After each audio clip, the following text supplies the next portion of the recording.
dag vil vi fortælle jer om ordklassen. Vi starter med Markus. I dag vil jeg lære jer om navneord.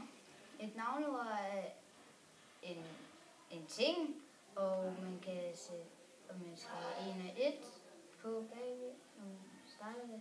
Og det kan være flertal og ental og ubestemt og bestemt.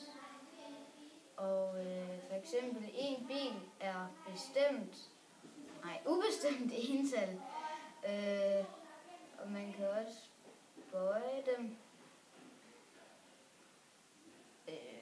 Så det ved jeg til Tobias.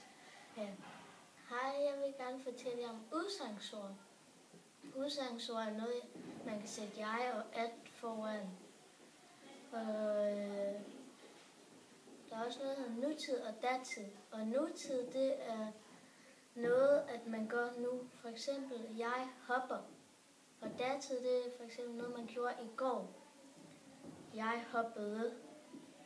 Så er det videre til Emil.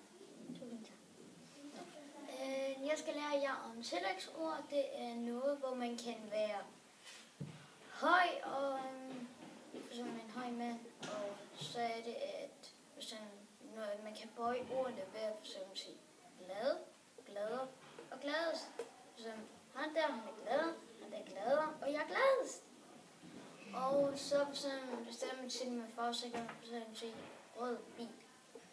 Ja, det var det. Tak fordi I så med på den her video. Hej.